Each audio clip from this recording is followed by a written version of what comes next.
everybody, and welcome again to Nerd to the Third Power, your one-stop shop for all things nerdy and awesome. I'm your host, Master of Ceremonies, Dr. Gonzo. With me, as always, this epic quest of awesomeness, and responsible for keeping me from falling out of my chair tonight, is our resident anime goddess, the Cat. Cat, how you doing? I'm doing pretty good, but I make no promises about not just letting you hit that floor. All right, and in our other our co-host chair, and hopefully she'll be a little bit nicer to me in regards to hitting the floor department, is our resident English person, Skyblaze. Skyblaze, how's it going? I'm pretty good, and to be honest, I'd let you fall, take a picture, and then help you back into your chair. Why do I let you people keep your jobs? You don't have anyone else. You hired us because we're evil. What exactly were you expecting? Oh boy, Brian, help me out here. Help you out? I just got internet again. I lived in the 1980s for a week. I don't want to go back. The hairstyles and fashion were just too much for you. No, I went home. I sat on my couch in my new apartment, looked around going, oh, this is what it's like. Oh, I hate this now. The past is terrible. Like, wow, this sucked. I might have to do something drastic, like read a book or go for a walk. And fuck that noise. Read a newspaper, that would be the worst. Oh god, are those even still around? Barely. Oh man, this just shows how old we are. And in another 20 years, our kids will be looking at us going, "Oh God, you had to use computers. Your computers had to have you use your hands. You didn't have mind interfaces. God, what, did you eat woolly mammoths too?" So anyway, we got a lot of show for you tonight. Tonight we're going to be discussing the passing of Terry Pratchett and his influence on the geek world.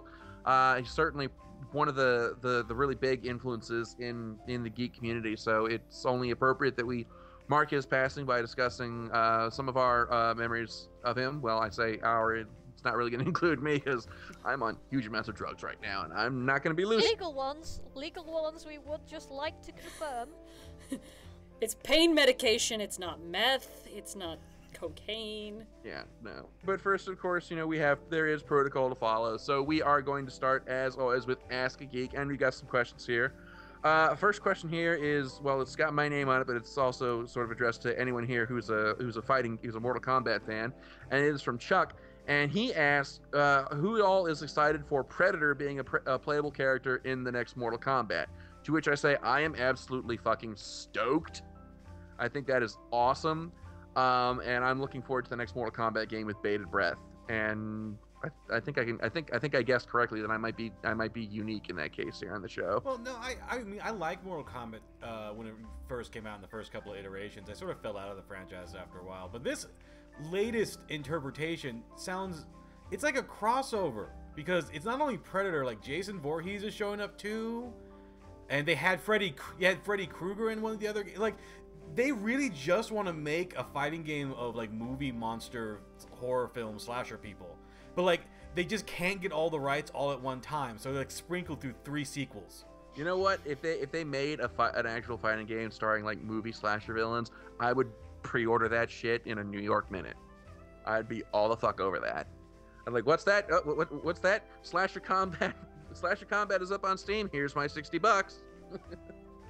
Oh man, yeah, no, that'd be awesome. I'd love to see that. But yeah, Predator, I'm super stoked. And yeah, Mortal Kombat 10, definitely be on that. Okay, let's see. Next question here is from Sarah, and it is for Skyblaze as the big Sonic nut. And Sarah asks, Skyblaze, which voice actor do you think has done the best job voicing the Speedy Blue Hedgehog? Oh, dun, dun, dun. Oh, that's a contentious issue. I'd go get my helmet to protect myself from the eventual fallout, but I'm... Yeah, this is the thing, because a lot of people say that, because as much as I grew up with Jaleel White voicing Sonic, I slightly preferred the voice he had in the games, the modern ones. Specifically, and I realise I'm going to get all the hate in the world for this, I slightly preferred Jason Griffiths to Ryan Drummond. I know, I'm sorry. God Someone's got to explain to me why Jason Griffith is. Jason Griffiths is the guy who took over from Ryan Drummond when the Sonic cast, in inverted commas, got fired, and they hired the 4Kids dubcast for Sonic X. Ooh. So yeah, it's a bit of a contentious issue because of the reasons surrounding that, and the fact that Ryan Drummond wasn't told until he's realised that the new game was being made, and he was like, so when am I coming in? And they're like, oh yeah, we forgot to tell you. Damn. Awkward. And the fandom was not happy about the way he was treated. Unsurprising. Talk about dropping the ball. Oh yeah. But I thought Jason Griffiths was actually, he started off really awkward, especially in Sonic X, but by the time we rolled around to 06, and for all, well, say what you like about 06, but the voice acting actually wasn't bad. And certainly when he was in Sonic and the Black Knight, he was really, really good. And I really like Jason Griffith's version of Shadow. So, there we are. I also think the new guy whose name I've temporarily forgotten. Ah, hell. Voiced Ezio Auditore, among others. The one from Sonic Boom. Yeah. But yeah, he's really good, but I haven't seen enough of him to accurately judge him compared to everybody else. But he is good.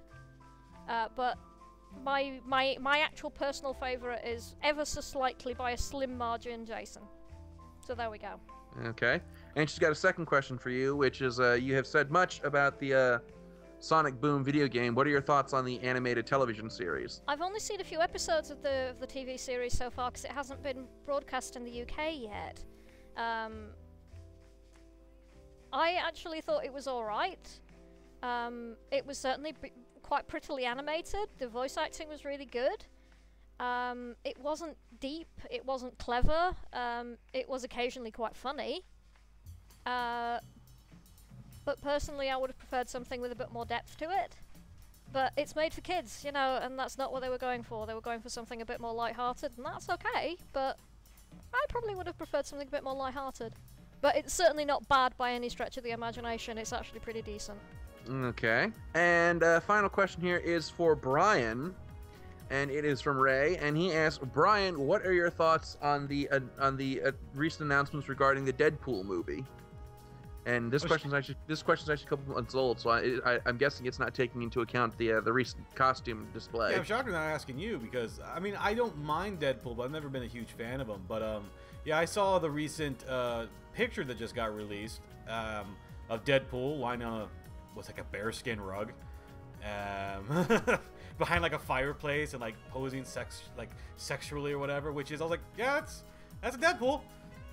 That is in fact a Deadpool picture. You know, like, that was my reaction. Everyone was like, "This is amazing," but since because I know Deadpool for so long, I was like, "No, this is pretty accurate. This is how he would do a movie. Like, this is how he would promote it." Oh yeah. Now, I'm given to understand that was actually the costume that's going to be used in the final film. Is that correct? Yeah, that's what I've heard as well. Ryan Reynolds, who's playing Deadpool, was the one who confirmed it. He's like, "Yeah, this is actually going to be the movie costume." So. Also, as far as I can tell, he's a massive Deadpool fanboy as well. Is. It's like getting really obvious. He's like all squeeful, and it's hilarious. He's as bad as Robert Downey Jr. was when the new Iron Man, or the first Iron Man movie was released. Oh yeah, I remember those. It's like, oh my god, I'm a superhero. How awesome is this? Well, Robert Downey Jr.'s excuse was prior to that he didn't really have much of a career. So. Well, before that, he was a drug addict and alcoholic. So when he got Tony Stark, we're like, wow, that's a really spot on casting. He got the part to play himself, basically. I've heard stories that apparently when they said, yeah, we're looking for somebody to play Tony Stark, he sent them like a newspaper article with Robert Downey Jr. erased and Tony Stark put in place, and just went, guys, I'm Tony Stark, check it out. Hire me. So, watching the Iron Man films, we've actually been watching Robert Downey Jr.'s redemption from the drug-addicted mess he previously was. Yep, basically. Pretty much, yeah. But anyway, putting the train back on the tracks. But yeah, no, I'm also really excited about the Deadpool movie. I was like stomp out of the theater furious at what they did to him in the Wolverine film. So to actually see a true to the character film, that's going to be amazing. Although I'm calling it right now, critics are not going to be kind to this movie. This is not going to be a film that Roger Ebert, rest his soul, would look at and go, yeah, no, this is a masterpiece. It's definitely going to be a movie for the fans. It's not something it's not intended to be a masterpiece. It's intended to be something kind of quirky and silly for the fans, you know, like Guardians of the Guardians of the Galaxy was. Basically, this is if you're expecting a lot from a Deadpool movie, besides it just being a Deadpool movie, I think your expectations are really high. Just keep it like, this is going to be a Deadpool movie, so it'll be very violent. It'll be irreverently humor, all over the place. You may not get it if you don't know the character, and Deadpool doesn't give a shit. I'm really hoping that this movie gets an R, because that's the only way they're going to be able to do half the shit that Deadpool is really known for. But that's just me. But that's all the Ask Geek questions that we have for this week. As always, you can send them to us through the email at billysmith@channelawesome.com. So yeah, send us your questions, and who knows, maybe we'll read them out on the air. So, and with that, we're going to jump right into our news segment, starting this week with Brian. Brian, take it away. Thank you. Welcome to the Multiverse Headlines / Film Headlines. John is currently away on assignment. He'll be back soon, but in the meantime, I'm going to do my very best to fill in for him. So, John, if you're listening, I'm utterly sorry that I'm going to probably be butchering your segment. I know you're a fan of Guillermo del Toro, but unfortunately, I'm probably not going to have as many headlines for him as you would have. Please forgive me. In the meantime, let's move into some of our news, shall we? First up, Emerald City Comic Con did take place over the weekend, but not a lot of big news came out from it, not a lot that I saw anyway. The biggest news I saw from it was from Marvel's camp for Secret Wars, or what's going to happen after Secret Wars in the new, I'm putting that in quotation marks, Marvel Universe. From everyone I've heard, from writers and from some of the editors as well, is that the Marvel Universe is not, underlined, bolded, italicized, getting a reboot. It's not. At least that's what they're telling everyone. I tend to believe, as I mentioned before, I don't see Marvel doing the whole reboot thing. It's usually not their style. But we're probably going to get some interesting takes afterwards. After the Secret Wars, nothing is really known. We do know there'll be at least two new books, all new, all different Avengers. They've been giving away new characters. Captain America, Thor, newcomers like Miss Marvel, and Nova will be joining the roster. There's also going to be a new Inhumans book, the Inhumans being pushed majorly since they really can't push the X-Men books anymore. There are rumors going around that the X-Men books themselves might find themselves in a brand new universe and or brand new world, though there is some confusion to what that actually means. It could just mean that a lot of the characters in the X-Men books probably will not cross over with the other Marvel books, or some are even speculating they're going to be on a planet by themselves. Nothing will be known until we get some more information coming out from either of those camps. There's also a rumor going around there will eventually be a new Fantastic Four book, but there is no set time or date for it. Right now, Marvel and 20th Century Fox are having a bit of a head battle of the Fantastic Four, which led to the Fantastic Four's cancellation. Hopefully that'll be set up pretty soon. Moving on now to more print comics, Dark Horse is bringing over the Swedish horror romance Love Hurts to the US for the first time this fall. Kim W. Anderson's Love Hurts will be the first US graphic novel debut for her. It's a graphic novel debut, but some of her stories were actually in the Dark Horse Presents series. You also had the Swedish alternative comic anthology From the Shadows of the Northern Lights. All these will actually be added into the hardcover that's coming out this fall. The story is about basically lovelorn supervillains, psychopath online daters, murderous reality TV show stars, samurais, astronauts. Love can come to anyone, and it can hurt anyone too. So please, check out Love Hurts coming to a comic book shop this fall. Moving over to more live action stuff. Deadline is reporting that Warner Brothers has casted another lead for their Arrow/Flash spin-off show, which currently doesn't have a name other than the Arrow/Flash spin-off show. Why is it not Brave and the Bold? Your guess is as good as mine. Got Serena Renee to play Hawkgirl. The interesting note about this casting, though, is this is a character that has yet to be seen in either the Arrow or Flash show, which so far all the other candidates have been a part of. She's actually probably going to be a lead role in this new series, whatever it may be. Currently, it looks like they're playing more to the Sharon Carter Hawkgirl being reincarnated from the Egyptians onwards. There's no yet set that they're going to use her alien Thanagar origins. Moving now into a bit still comic books, but also animated series or an animated feature film. Over the weekend at Mad MonsterCon in Charlotte, North Carolina, 2 actors who portrayed Batman and Robin were on hand. Those were Burt Ward and Adam West, and they did announce that there's going to be a Batman 66 animated movie with a full-length feature of about 90 minutes coming out near the 50th anniversary. They said there is one, but there could possibly be 2 depending on how well the first one goes.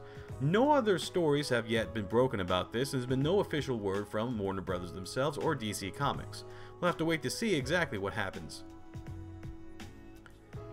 Still in the superhero-verse, but going into more of the movies now. Hugh Jackman might be taken off the claws for good. Over the weekend, Hugh Jackman posted up an Instagram photo of his hands, with one hand with claws coming out of it, saying Wolverine one last time. It was later confirmed by the director, James Mangold, that this one last time may in fact be the last time Hugh Jackman plays the character. This is the film slated to come out March 2017. I've thoroughly enjoyed Hugh Jackman as Wolverine over the years, and it will be sad to see him go, but I feel like he's done the character enough justice. So congratulations, Hugh Jackman. Star Trek 3 still has a lot of rumors of Idris Elba. There was Klingon rumors that he would be the lead role in the films themselves. Unfortunately, Simon Pegg, the writer of Star Trek 3, shot down those rumors. He said, quote, "That's not true. No. I heard there's a rumor. He's been spoken to about stuff, so he may be in the film, but he won't be a Klingon." He then goes and laughs and says, huh, or maybe he will. Obviously, he learned some things from J.J. Abrams about avoiding questions. In any case, we have no idea if even Idris Elba is going to be in Star Trek 3. We don't even know what the storyline of Star Trek 3 may or may not be at the moment. If Idris Elba does not get into Star Trek 3, I'll be a little bit disappointed, but that means we need to continue our career. That means we need to continue our campaign of getting Idris Elba to play James Bond. Who's with me? Glad to see that you're still with me. Now, unfortunately, like I mentioned before, I may not be doing a lot of Guillermo del Toro headlines, but I will be doing a lot of Kevin Smith headlines. Yes, Kevin Smith is a director I've thoroughly enjoyed, and even in the most recent kind of wacky online campaigns he's done, I'm still pretty much a full-on supporter. Kevin Smith has already planned out and announced he's going to be making a Mallrats 2, and has been trying to pick up almost every single character and original actor from the first Mallrats to come in to play their characters again. It's going to be very odd to see a Mallrats movie made in the new 2000 millenniums when malls really aren't doing so well anymore, and they're really not talked about a lot, other than how terrible it is to go there on Christmas. Perhaps that could be it as well. But not only is Kevin Smith having a new Mallrats made, not only is he making a new Mallrats, Kevin Smith is actually going to be a feature of a different movie. He won't be starring in it, he won't be writing it, he won't be directing it, but it's about him, so he'll love it nonetheless. It's called Shooting Clerks, and it is a Biosmith? Is a biofilm featuring Kevin Smith himself, which was written and directed by Christopher Down, and it was a full approval of Smith of himself. Like I said, he does quite love himself. That's dirty. In any case, there is a teaser trailer now up for it, and expect this movie to come out sometime in the near future. No set date has been announced for it. Well, that's all the time I have now. I hope everyone has enjoyed this sort of merging of the comic book news and the film news. Hopefully I didn't screw too many things up for you, John. Anyway, back over to you guys. Thanks, Brian. Cool Japan Fund Incorporated announced on Monday that they will be investing upwards of 450 million yen, or about $3.7 million US, in Kadokawa Corporation's projects designed to develop content creators for anime and manga outside of Japan. Kadokawa Corporation is the parent company of, among other things, publisher Kadokawa Shoten and Media Factory. They already operate a school for anime and manga artists in Taiwan and a card game illustration course at a polytech school in Singapore. There's no news yet on what Kadokawa will put Cool Japan's investment toward. Most of the projects Cool Japan has supported in the past have been in Asia, with one investment in North America. Cool Japan, for those who don't know, is a Japanese government-supported program that operates with the purpose of raising the demand for Japanese products, particularly in the overseas markets. Well, we like to give Hollywood crap for producing nothing but remakes and reboots, but somehow when the anime industry does it, we totally love it. The latest addition is Ushio and Tora, an award-winning 90s manga that saw not particularly well-received OVA releases in 92 and 93.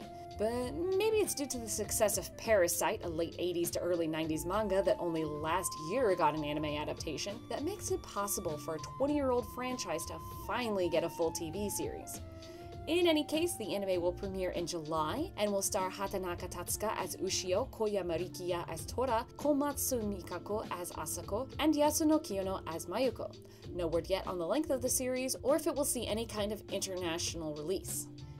In a long string of news, Noragami has been confirmed for a second season, Tokyo Ghoul Jack has been confirmed for an OVA, director Kawagoe Jun is helming a new Cyborg 009 anime project in celebration of the franchise's 50th anniversary, Knights of Sidonia is getting 2 one-shot manga spin-offs, and the Naruto spin-off mini-manga series, entitled Naruto Gaiden, the 7th Hokage and the Scarlet Spring Month, will begin running April 27th. Funimation will be streaming the Seraph at the End and the High School DxD Born anime series starting April 4th. Crunchyroll will stream Baby Steps 2 April 5th, and I Can't Understand What My Husband Is Saying second thread on April 2nd. Sentai Filmworks has licensed the Labyrinth of Grisaya and the Eden of Grisaya, which will stream on Crunchyroll on April 12th and 19th respectively. And finally, Amazon has posted listings for the Blu-ray release of Studio Ghibli's Spirited Away and The Cat Returns. Australia and the UK saw Blu-ray releases of the films last year, and North America will be seeing a release of both titles on June 16th. With Spirited Away and The Cat Returns, Disney has actually now released most of Studio Ghibli's major titles on Blu-ray, mostly within the last year. You know, it's really a good time to be a Ghibli fan, no matter how much your wallet cries. And that's all I've got going on in the anime and manga world. Over to you, Dr. Gonzo. And that's all the headlines that we have for this week. We're going to take a quick musical break. When we come back, we're going to be discussing Terry Pratchett and his influence on geek culture. Stay tuned. We got a lot of fun stuff ahead.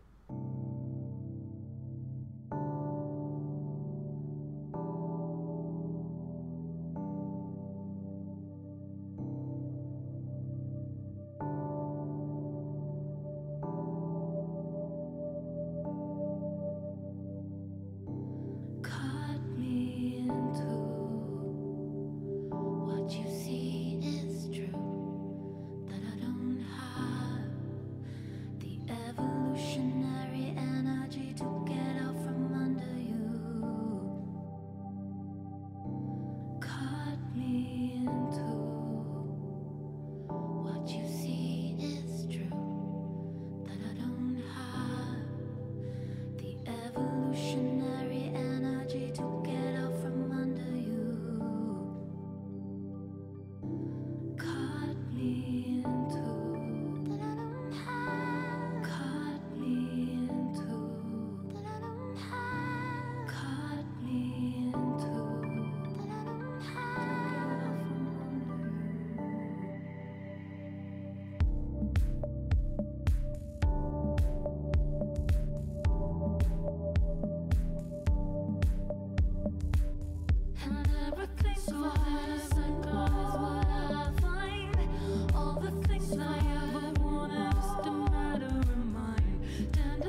And we are back. As promised in the first half, we are going to be talking about Terry Pratchett, the most amazing writer in the entire universe, who is now unfortunately deceased. And we thought we would just take a few minutes to talk about how amazing he is. So I don't even know where to start. Well, here's a quick question. Now, is it Terry Pratchett or is it now officially Sir Terry Pratchett? He did get knighted. Ah. Yeah, I was gonna say Sir Terry Pratchett. He got knighted, and then he decided that as a knight he must have a sword, so he went to go and make one out of a bit of a meteorite. Space sword! I am not even kidding, he actually did. He's Sokka. I just like the idea of someone going, I'm a knight now, I need a sword. Like, just that's your first thought. Yeah. Like, if he had lived longer, would he have been like, now I need a castle? And some more knights to hang around with, and a princess to rescue. Would he have gone that far, do you think? He may have done, but he would have taken the piss while doing it. According to friends of mine who actually knew him and used to hang about with him at conventions and stuff. Because I unfortunately never had the pleasure of meeting him myself, but I know several friends of mine that did. I'm going to go rescue him. First, I need a drink. Give me a drink. Come on. I'm a knight. It would also be real ale, because that was how he rolled. And it would come out of a chalice or something, like, he would have to go the whole 9 yards. So, since he is, like, by far one of the most influential fantasy writers, I guess Skyblaze, as the resident British person, tell us a bit about his work. Well, he's one of the more influential fantasy writers in the UK. Colour of Magic, the first Discworld novel, was published in 1983. That's the year I was born. It took all of the fantasy tropes and took the piss out of them. It was like, I think the idea of Discworld was that, Discworld is what happens after all the fantasy stories have happened. What happens after the princess has been rescued, what happens after the dragons have all been killed. And it's kind of like what the used future, only it's used fantasy. And that was kind of where he was going with it. So he took a lot of those fantasy tropes and kind of gently took the piss out of them and pointed out the problems with them. And while doing so, in a lot of cases, actually kind of shone a mirror on current society as well. So here's a part where I get to actually probably be pelted with stones. I've never actually read those books. Yeah. Well, obviously, I know his influence has gone beyond a lot of everything else. I know what Good Omens is something I have known about for a while, mostly because he wrote that thing with Neil Gaiman. Good Omens is my favorite book. Like, I don't know that I could ever love another book the way I love that book. Because if you've read Terry Pratchett, it feels like a Terry Pratchett book. But you can see the other influences in it from Neil Gaiman, and you just sort of read it and go, everything is perfect. Everything about this book is magnificent. It's flawlessly written. Every author has their strengths and their weaknesses, and for whatever reason, those two authors just fit together in such a way that their weaknesses were compensated for and the strengths made stronger. I would agree. My only complaint with Good Omens is that there was not a footnote that actually had its own footnote. I think that was my only complaint. Because Terry Pratchett always manages to dazzle me with his footnotes. And the footnotes would tell entire stories by themselves. Like, there would be just like a page that was telling one story in a footnote, like a page-long footnote. Yeah. That's just good citation, I feel. and sometimes it was relevant, and then sometimes it would be describing, like, everything happened this way except for this one time, this one guy, and he always did it this way, and then it would go on to describing how his day went and like what he ate for breakfast. It would just go on and on and on. And it was always really funny, and quite often, you get to stuff like Small Gods, which is a spectacular book, which takes the piss in a gentle sort of way out of organised religion, particularly kind of very when religion becomes dogma. When when people get kind of hardened into ideas and stop having the wonder of it. And was a brilliant book, but was also quite satirical about society, both the past and the present, as well as being a brilliant fantasy novel. And it's so difficult to make satire A, genuinely funny, and B, relevant. To do both of those at the same time is really, really hard work, and he managed it completely effortlessly. And it's great to see, like, satire that doesn't beat you over the head with the fact that it's satire. It doesn't come off as condescending or mean-spirited. It's just sort of like a light commentary going, how about that? Yep. Also the influence of Terry Pratchett's death. In every piece of fan fiction now where death appears as a character, if it's not influenced by Terry Pratchett's death in some fashion, consciously or not, I will eat my fucking hat.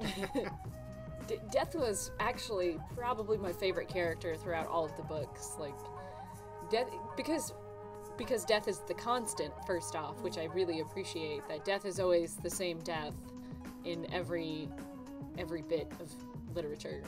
Yeah. But it's just that death is so human and inhuman at the same time. Like, he's basically a reaper and he's coming for your soul, but he likes cats and has a garden. Well, you need to do something in between the reaping. And a horse called Binky. I've forgotten what it was called. Binky. And then you know, like there's the death of rats and it squeaks in all caps. Squeak. I love Death of Rats. My favourite novels are actually, the series of novels are actually the Witches series. Because Granny Weatherwax and Nanny Ogg are brilliant. I always had a harder time getting into the Witches, and I don't know if that's just because I started with Rincewind and like had a hard time. Like I went from Rincewind to Death, and I really I have such a hard time reading anything outside of that.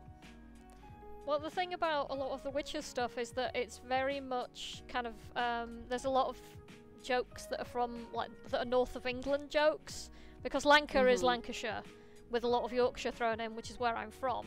It's taken from the kind of sort of people that you would get in the past in those areas, and those sort of towns and that sort of attitude, so it's something I'm very familiar with, so I find really funny. I mean, I've met people like Nanny Ogg. I can think of about 3 of them offhand. So maybe that's my problem. Maybe I haven't met any crazy witch ladies or anything. I can introduce you, it'll be fine. Oh, and I'm basically Tiffany Aking. Well, naturally.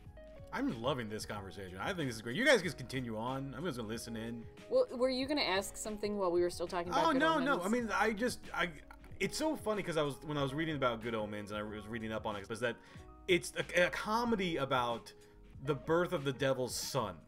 Like, that's it. I don't even need to read the rest of the synopsis. I'm like, I'm sold.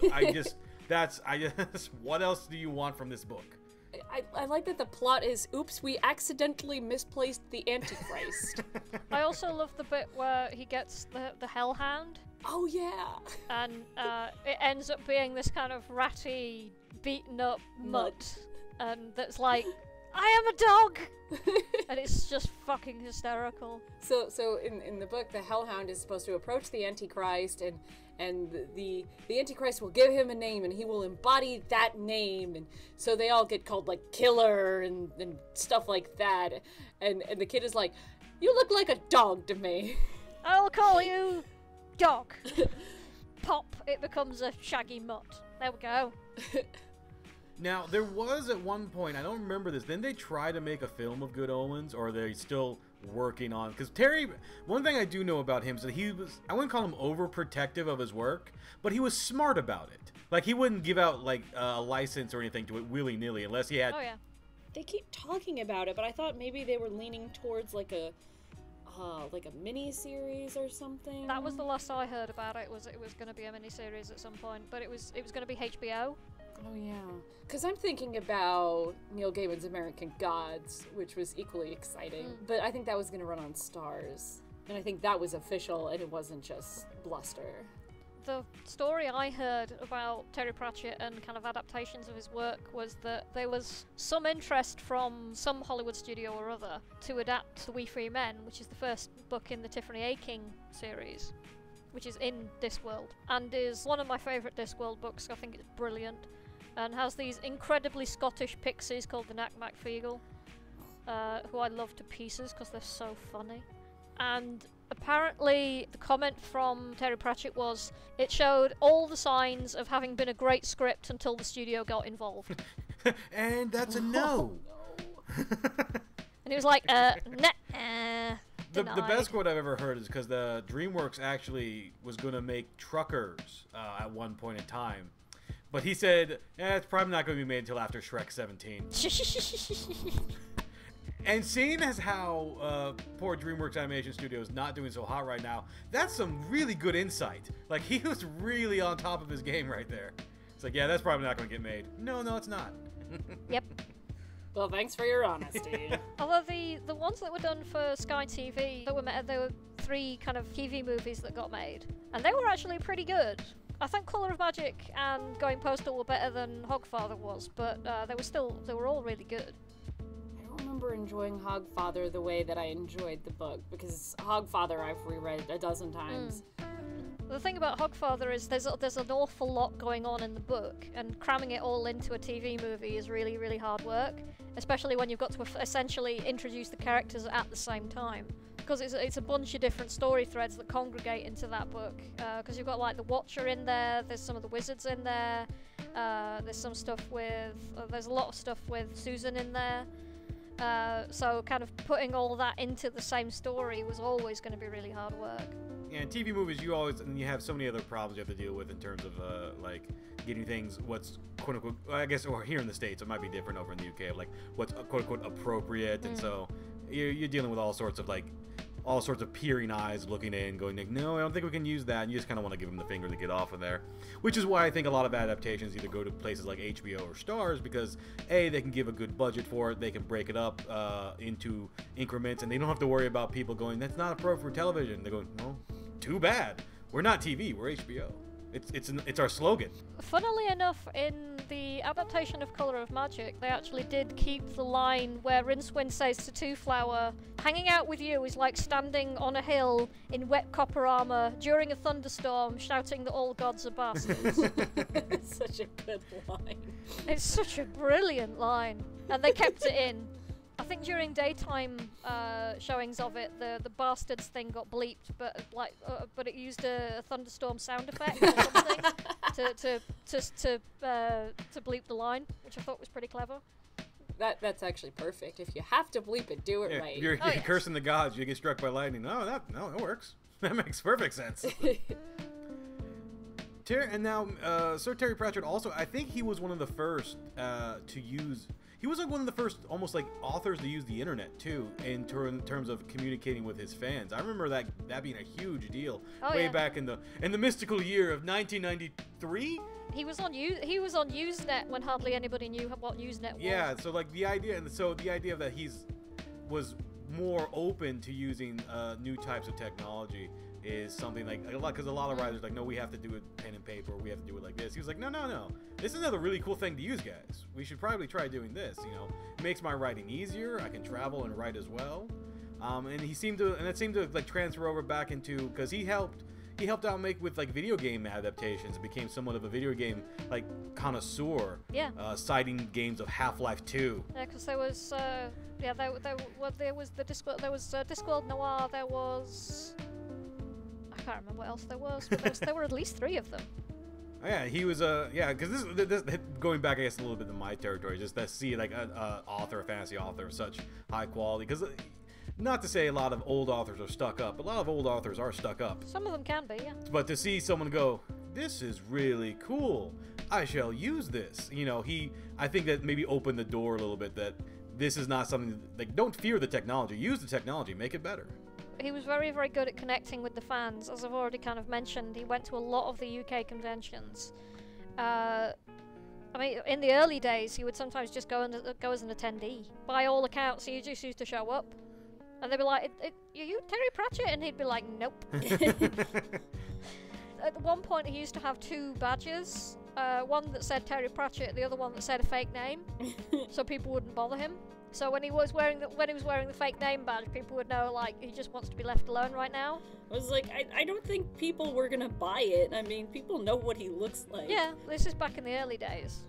But later on, I think they got the point that, you know, it wasn't really he was trying to be in disguise. It was, I am wearing my fake name. Please go away and leave me alone. It's a good system, I think, because you're still it's polite and people can go, oh, all right, and just kind of keep on walking.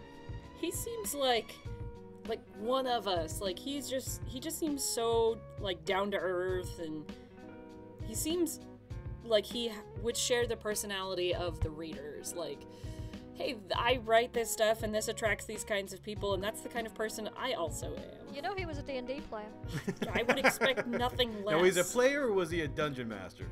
Or did he go back and forth? A bit of both, apparently.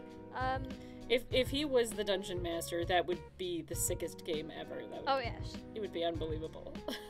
By some accounts, I don't know how accurate this is, but supposedly the idea for the luggage was based on something from a D&D Second Ed splat book, where you could get this trunk that would follow you around using magic.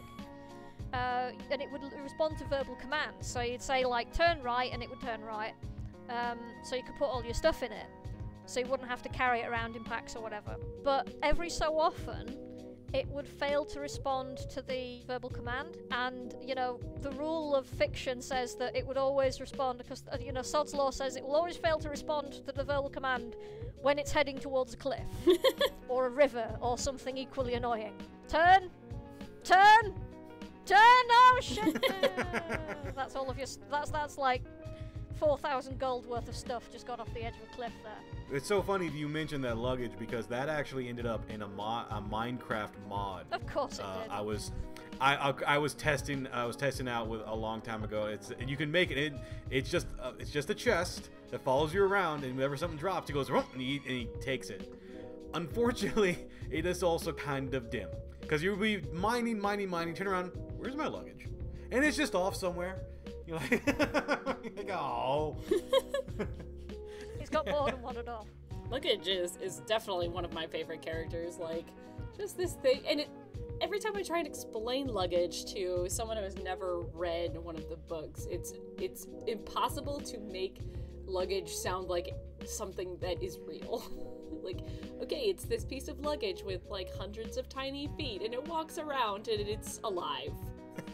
And is that the response? Just slow silence and people tilting their heads? It's like, wait, but it's luggage. Yes, it's luggage. That's what it's called. It's made of sapient pearwood. So, was that something? So it's alive, but it's yes. I would love to have a luggage. As long as it didn't kill you, which is always the risk. You take the pros, you take the cons. Luggage is a little intimidating. A little bit. A to tiny say fraction. The least. Because luggage probably kills more people than Death does. Oh, Death needs to step up his game. Death is definitely my favorite character. What was the one where he just kind of became like a normal person for a little while? Oh, Reaper Man. Reaper Man, yeah. Where he gets the reaping machine that he ends up challenging to the duel. Oh yeah. And it's at the end of that where you get the death of rats, because they've had to like have hundreds of other different deaths to do his job. And at the very end, Death of Rats refuses to become part of him again. He's like, no, I like being me, screw you. only all he says in actual dialogue is squeak. And Death's like, yeah, alright then. Okay. Also, let's talk about another awesome character, the Librarian. The Librarian! Ook. What is it with Terry Pratchett and characters who only say, like, one thing, but are incredibly eloquent about saying it? It's a tradition. Look at Groot. Yes. Yeah, I am Groot, except it's Ook. Yes. And you don't call him a monkey. That will go badly for you. It will go bad for everybody. Yeah. Well, he was a wizard who got turned into an orangutan, but he actually thinks it's better this way because he can climb and he's got really long arms for stacking shelves and so on. Just don't call him a monkey, because he's an orangutan. And he will end you if you call him a monkey. I love how, among all of the tropes that the Discworld sort of pokes fun at, is, like, the uselessness of wizards. Yeah. the politics of wizards and just like the uselessness of their magic and how incompetent they are. It's because it's a lot of it's taken from like the politics of academia. Having worked in a university, I can kind of state a lot of this for the absolute truth that it is that academics don't really want to do anything if it involves any actual effort.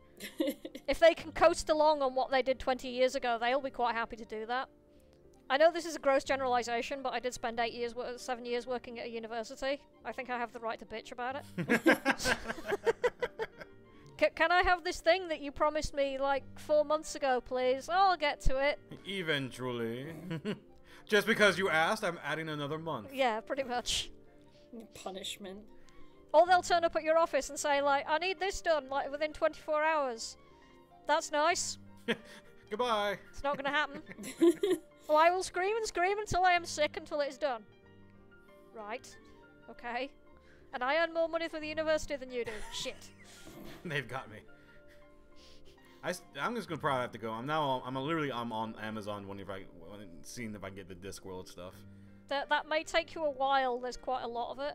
Yeah, it's not a. It's extensive. Well, when was the last book was just recently? Well, the latest book was like recently released in like 2011. Yep. And it started when again? 1983. Haha, that's a long series. Yeah. Not all of them are Discworld, but a lot of them. I'll read the first one and just say, at least I read the first one. So, I don't know, because I haven't read, like, the most recent books, but somebody was telling me recently that, because Terry Pratchett, said, I've been diagnosed with Alzheimer's, back in 2007, maybe? That, like, you could tell from the last few things he wrote that it was, like, his mental state was starting to go downhill. Yes, to a certain extent. I know his daughter Rahana was helping him with some of the editing and some of the finer bits on the later novels. And I haven't read all of them. I've only read one of the very recent ones. But there's something slightly bleaker about the more recent ones. There's something slightly sad and it not off exactly. It's just something. There's a melancholy to a lot of the story. It's not that they're bad. It's just that they feel that the tone is very different. Neil Gaiman had a really wonderful and sad blog about how everybody remembers and pictures Terry Pratchett as this very sort of jolly man who was always happy and smiling, but like he had a lot of anger because of this disease, and like I think maybe that was starting to show through, perhaps. I would say so, but I would not that I can blame him. Hell no, terminal illness sucks. And he. Certainly in public and to his fans, he coped with it so well, and he was never kind of self-pitying, but he did say, like, he referred to his illness as an embuggerance. An embuggerance. Which is fucking brilliant. That's hilarious. I know, right? And it was like, yeah, this sucks, and it is gonna kill me, but I'm gonna carry on regardless until it does. And it was one of the kind of cool things about it was that he said, yeah, this does suck. And it does make me angry and it does make me sad, but I've got a really awesome family, I've got really awesome fans, and I'm going to carry on until I keel over. Because writing is what I love, and my fans are what I love, and my family is what I love. And that kind of says a lot to me about the guy, and about his work. What is your absolute favorite Terry Pratchett thing that you will, always remember him for? I think it was Witches Abroad, where they were doing the fairy tale thing, and they kind of like just take the piss out of the entire thing, and it's such anarchy. And there's the bit where Nanny Ogg's drinking absinthe, and drinking it's like it's water, and everybody around, they're like in this completely foreign land where they speak a different language, and everyone's around going, why isn't she dead? And she's just knocking back this entire bottle of absinthe, and it's just like, that's Nanny Ogg for you. And Granny Weatherwax just failing to tell a joke about an alligator sandwich repeatedly. That was the first Witches book I read, and it was just full of all these people and all these ideas and this language that I'd grown up with, and it just had such an impact on me. I was like, yep, these are the books for me. I'll have some more of those, please. Mine would probably have to be, and this is just because this is how I got introduced to Terry Pratchett, was through Good Omens. I got into this book specifically because I was studying abroad in Japan at the time, and we had a bit of a break, and I was starting to get homesick, but I couldn't afford to fly home and then back. So one of my friends was like, here's some books you can read over a break, and she lent me Good Omens, and I just freaked out. I read it in like maybe 2 days, and then immediately went to a bookstore where I could find some imports and went and bought my own copy so that I could reread it a few times. And I found a couple of other Terry Pratchett books with extreme high markups on it. And I was like, this is it. This is the books that, like, like sometime, at some point in time in my life, like, I just stopped reading novels and just, like, was reading a lot of manga. And it was the books that pulled me back into reading actual literature instead of just comics. And, like, that, it's such a big deal for me to, have something that I enjoy so much that I could reread endlessly, that I can always pick one up at the store, like, just something that's perfect and always there and mine, and I just read it and I just feel like this is the best thing I'll ever read. So yeah, that's just about all the time we have for this week's Nerd to the Third Power. Next week we are actually going to be taking a break because we all have a lot of personal stuff going on, so we kind of figured we'd give ourselves a little break so that we don't kill each other or ourselves, or the world. So yeah, that's it for this week. Thank you, as always, for tuning in, and as usual, I'm the Cat. I'm Skyblaze. I'm Brian, and remember, when you throw your stones at me, try to get, like, my midsection, so nothing above the neck and nothing below the waist, just the chest. Thank you. All right, Taco, play us out.